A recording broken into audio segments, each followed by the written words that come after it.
ఏ పురాణాల్లోనే కనబడని దేవత. అడవిలో జీవనం సాగిస్తూ సంచరించే ఆదిమ జాతికి అండాదండ.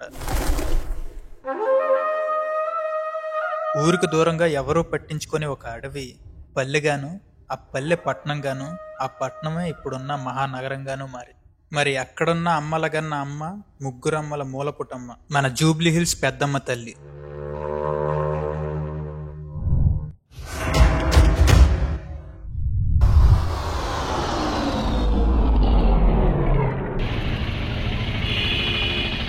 మన టూన్స్ అండ్ బ్లాగ్స్ సబ్స్క్రైబర్స్ సమేతంగా మనం పెద్దమ్మ గుడికి వచ్చేసాము.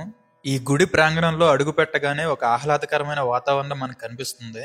ఇక్కడ కనిపిస్తున్న విగ్రహం మన కాంగ్రెస్ నాయకులు పీజేఆర్ గారిది. ఈయనకి పెద్దమ్మ తల్లి అంటే అపారమైన భక్తి. ఈ ఆలయం ఈ రోజు ఇలా ఉండడానికి వచ్చిన అడ్డంకులన్నీ తప్పించిన వ్యక్తి. మొక్కులు తీర్చుకొని భోజనాలు పెట్టుకోవడానికి ఇలా వసతులు కూడా ఉన్నాయి ఇక్కడ. ఇక ఏమాత్రం ఆలస్యం చేయకుండా గుళ్ళోకి వెళ్ళిపోదాం పదండి. కళ్ళ ముందు ఎంతో అందంగా కనిపిస్తున్న ఈ గోపురం వద్ద ద్వారమే ఈ ఆలయానికి సింహద్వారం. మన తెలుగులో చెప్పాలంటే మెయిన్ ఎంట్రన్స్ ఇదే. ఈ గుడి ప్రాంగణంలో అడుగు పెట్టగానే మనకి ఇలా ధ్వజస్తంభం కనిపిస్తుంది.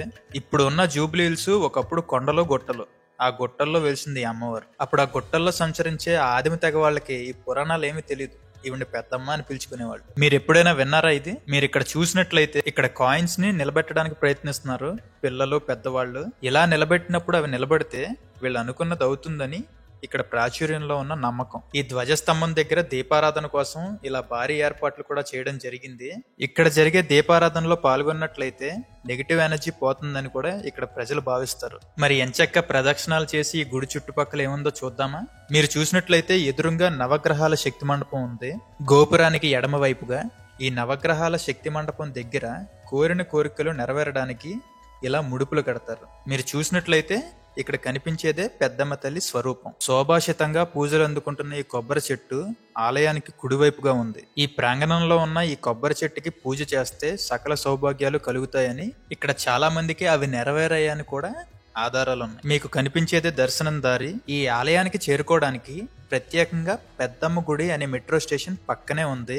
మీకు కనిపించే ఈ దారి ప్రసాదాలు, కంకణాలతో పాటు నాగదేవత దేవాలయానికి కూడా దారి ఇక్కడి నుంచే ఉంది. చక్కగా ప్రసాదాలు తీసుకొని కుటుంబీకులతో, స్నేహితులతో కలిసి తినడానికి సౌకర్యాలు కూడా వీళ్ళు కల్పించారు. అతి తక్కువ సమయంలో మీకు ఇదంతా చూపించడానికి నేను ప్రయత్నం చేశాను. భారతదేశంలో ఉన్నోళ్ళు మాత్రమే జెన్యూన్ గా మీ అడ్రస్ ని కామెంట్ లో టైప్ చేయండి. ఎవరైతే ఎక్కువ దూరంలో ఉన్నారో వారికి అమ్మవారి కంకణాలు మన ఛానల్ తరపున మీకు అందజేస్తాను.